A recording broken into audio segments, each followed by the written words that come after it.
दोस्तों तो जल्द ही मार्केट में एक और आईपीओ ओपन होने वाला है और ये आईपीओ है क्यूलाइन बायोटेक आईपीओ।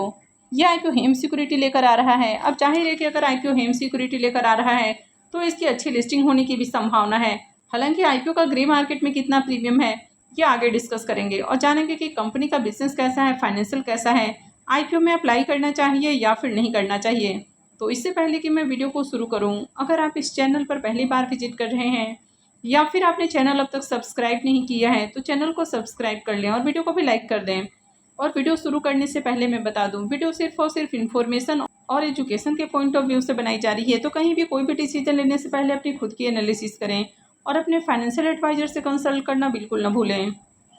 आईपीओ के डिटेल्स की बात की जाए तो आईपीओ 21 मई से यानी कि थर्सडे से ओपन होने वाला है और ये 25 मई को क्लोज होगा।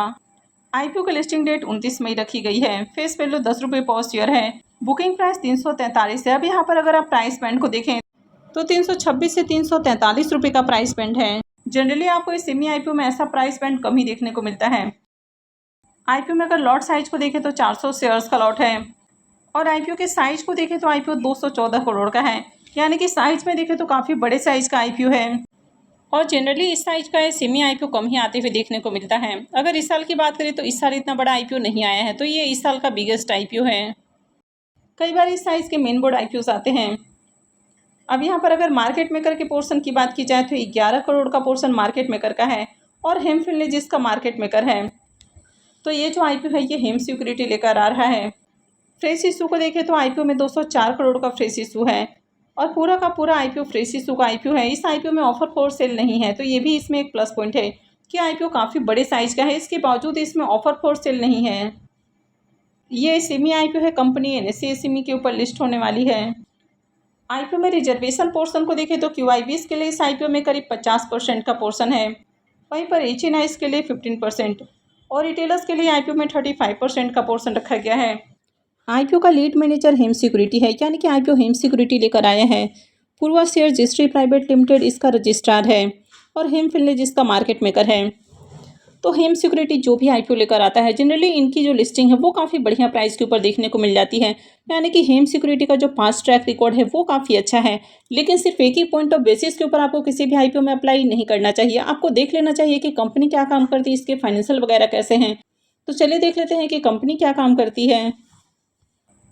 कंपनी के बिजनेस के बारे में बात की जाए तो कंपनी 2010 में इनकॉर्पोरेट हुई है। तो कंपनी को काम करते हुए 15 साल से भी ज़्यादा का एक्सपीरियंस है। कंपनी रीएजेंट्स की डेवलपमेंट, मैन्युफैक्चरिंग और मार्केटिंग का काम करती है। तो ये टेस्ट किट्स और साथ ही पीओसी डिवाइसेस बनाती है। तो बेसिकली कंपनी डायग्नोस्टिक प्रोडक्ट और लैब इक्विपमेंट बनाने और साथ ही बेचने का काम करती है।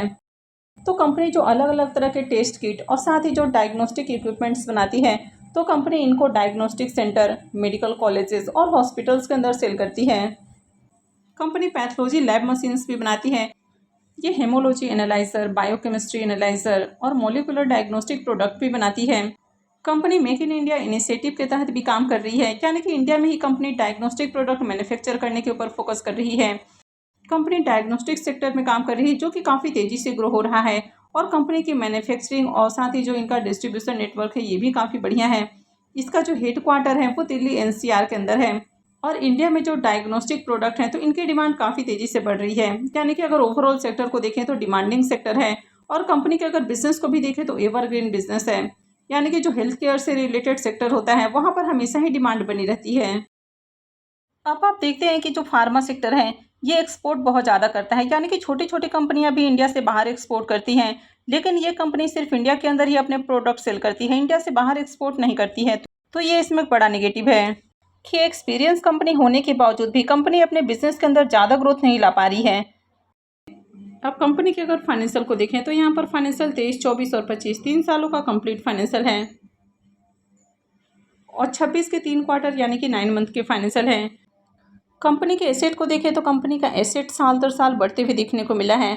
अगर इनकम को देखें तो फाइनेंशियल 23 में कंपनी का इनकम 184 करोड़ का है, जो कि 24 में बढ़ के 206 करोड़ और फाइनेंशियल 25 में 322 करोड़ का हो गया है और वहीं फाइनेंशियल 26 के 3 क्वार्टर में 236 करोड़ का इनकम है। तो इनकम भी इंक्रीज हुआ है। कंपनी के अगर प्रॉफिट को देखें तो फाइनेंशियल 23 में कंपनी का प्रॉफिट 32 करोड़ का है, 24 में बढ़ के 34 करोड़, लेकिन फाइनेंशियल 24 में कंपनी का प्रॉफिट डाउन है और कंपनी ने 28 करोड़ का प्रॉफिट जनरेट किया है और फाइनेंशियल 26 के 3 क्वार्टर में 38 करोड़ से ज़्यादा का प्रॉफिट है। अब फाइनेंशियल 25 में कंपनी का प्रॉफिट डाउन है, लेकिन 26 में शानदार उछाल देखने को मिला है। ईबिटा को देखें तो इसका ईबिटा साल दर साल बढ़ते हुए देखने को मिल रहा है। अगर नेटवर्थ को देखें तो फाइनेंशियल 23 से लेकर फाइनेंशियल 25 तक इसका जो नेटवर्थ है ये लगातार इंक्रीज हुआ है, लेकिन फाइनेंशियल 26 के अंदर देखें तो इसका जो नेटवर्थ है वो नेगेटिव है। कंपनी के अगर रिजर्व को देखें तो फाइनेंशियल 25 में कंपनी के पास जहां 188 करोड़ का रिजर्व था, वो अभी देखें तो 2 करोड़ 12 लाख का देखने को मिल रहा है। तो इसका जो रिजर्व है वो भी डाउन है। और अगर कंपनी के कर्ज को देखें तो कंपनी के ऊपर कर्ज काफ़ी तेज़ी से इंक्रीज हुआ है, यानी कि पिछले साल जहां 164 करोड़ का कर्ज था वो अभी 243 करोड़ का हो चुका है। तो कंपनी का कर्ज काफ़ी तेज़ी से इंक्रीज हुआ है। हालांकि यहाँ पर कंपनी आईपीओ से जो फंड रेज करने वाली है तो उसमें से करीब 90 करोड़ रुपए कर्ज के भुगतान के लिए खर्च करेगी, तो आगे कंपनी का कर्ज थोड़ा कम हो जाएगा। लेकिन उसके बावजूद भी कंपनी के ऊपर कर्ज देखें तो ज़्यादा ही है, यानी कि कंपनी बहुत ज़्यादा रिस्की है। कंपनी के अगर आरओई को देखें तो इसका आरओई अच्छा है, आरओसी को देखें तो आरओसी भी ओके है। Debt to equity ratio more than 1 का है, तो कंपनी के ऊपर कर्ज बहुत ज़्यादा है। रिटर्न ऑन नेटवर्थ को भी देखें तो ये भी ठीक ठाक है और पैट मार्जिन को देखें तो इसका पैट मार्जिन भी बढ़िया दिखाया गया है। अगर ईबिटा को देखें तो इसका ईबिटा भी बढ़िया है। कंपनी में प्रमोटर्स की होल्डिंग को देखें तो अभी प्रमोटर का स्टेक 96.77% है, जो कि आईपीओ लिस्टिंग के बाद कम होने वाला है। अब आईपीओ के ऑब्जेक्टिव की बात करें कि कंपनी आईपीओ से जो फंड रेज करने वाली है तो उसको कहाँ यूज करेगी, तो कंपनी 93.5 करोड़ रुपये वर्किंग कैपिटल रिक्वायरमेंट के लिए खर्च करने वाली है और 90 करोड़ रुपए कंपनी कर्ज के भुगतान के लिए खर्च करेगी। आईपीओ के लॉट साइज को देखें तो आईपीओ में 400 शेयर्स का लॉट है, तो अगर आप आईपीओ में रिटेल पोर्शन से अप्लाई करते हैं तो आपको कम से कम 2 लॉट के लिए एप्लीकेशंस लगाना होता है। तो ऐसे में आपको 800 शेयर्स के लिए अप्लाई करना होगा और जो मिनिमम इन्वेस्टमेंट अमाउंट है इसमें वो 2,74,400 रुपये रहेगा। आईपीओ के शेड्यूल को देखें तो आईपीओ 21 मई से यानी कि थर्सडे से ओपन हो रहा है और ये 25 मई को क्लोज होगा। अलॉटमेंट डेट इसका 26 मई है, रिफंड डेट 27 मई, क्रेडिट डेट भी 27 मई है और आईपीओ की लिस्टिंग 29 मई को होने वाली है। तो चलिए अब इसके ग्रे मार्केट प्रीमियम को भी देख लेते हैं कि आईपीओ का प्रीमियम किस प्राइस के ऊपर ट्रेड कर रहा है और इसे कितना प्रॉफिट होने की उम्मीद है। अब इसके ग्रे मार्केट प्रीमियम को देखें तो प्रीमियम में भी लगातार उछाल देखने को मिल रहा है। अभी इसका प्रीमियम 112 रुपये के ऊपर ट्रेड कर रहा। आईपीओ में 400 शेयर्स का लॉट है, तो ऐसे में 2 लॉट के ऊपर इस आईपीओ से करीब 89,600 रुपये प्रॉफिट की उम्मीद लग रही है।